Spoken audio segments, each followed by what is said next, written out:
الحمد للہ رب العالمین، الصلاۃ والسلام علی خاتم النبیین وعلی آلہ وصحبہ اجمعین، اما بعد فاعوذ باللہ من الشیطان الرجیم، بسم اللہ الرحمن الرحیم۔ قال اللہ تعالی فی سورۃ یوسف فاستجاب له ربه فصرف عنه كيدهن انه هو السمیع العلیم۔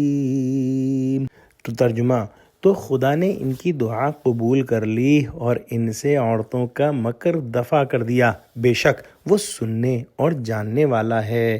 اگلی آیت میں ارشاد ہوا، ثم بدا لهم من بعد ما رأوا الآیات لیسجننه حتی حین۔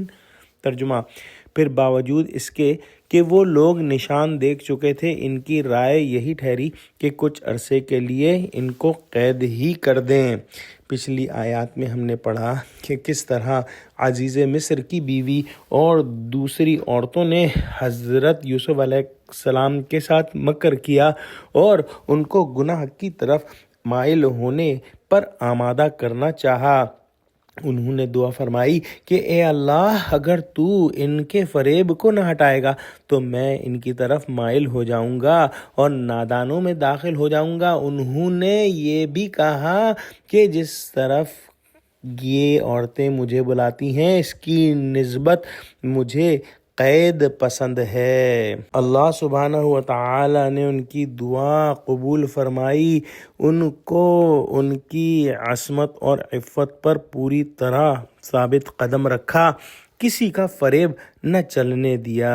اللہ سبحانہ و تعالی سب کی دعائیں سنتا ہے اور خبر رکھتا ہے۔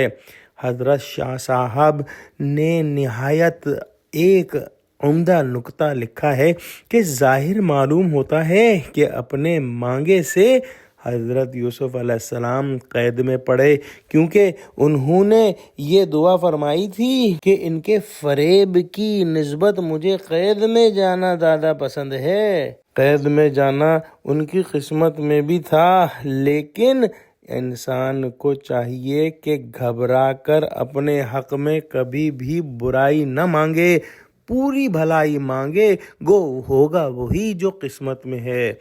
ترمذی شریف میں ایک حدیث ہے کہ آپ صلی اللہ علیہ وآلہ وسلم نے ایک شخص کو یہ دعا مانگتے سنا، اللہم انی اسألک الصبر، یعنی اے اللہ میں تجھ سے صبر مانگتا ہوں۔ آپ صلی اللہ علیہ وآلہ وسلم نے اس سے فرمایا کہ کیا تو اپنے حق میں اللہ سے بلا طلب کرتا ہے؟ کیونکہ صبر تو بلا پر ہی ہوگا۔ اللہ سبحانہ و تعالی سے عافیت مانگ۔ لہٰذا ہمارا بھی یہی انداز ہونا چاہیے کہ ہم ہمیشہ جب بھی اللہ سے دعا مانگیں تو پوری خیر کی دعا مانگیں، کبھی بھی کسی بھی طرح سے اس سے برائی طلب نہ کریں۔ حضرت یوسف علیہ السلام کی براعت نزاہت کے بہت سے نشان لوگ دیکھ چکے تھے۔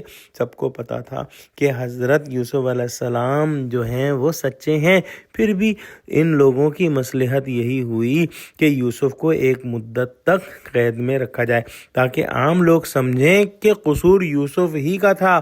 عورت بیچاری مفت میں بدنام ہوئی، گویا عورت نے قید کی جو دھمکی دی تھی اسے پورا کر کے چھوڑا۔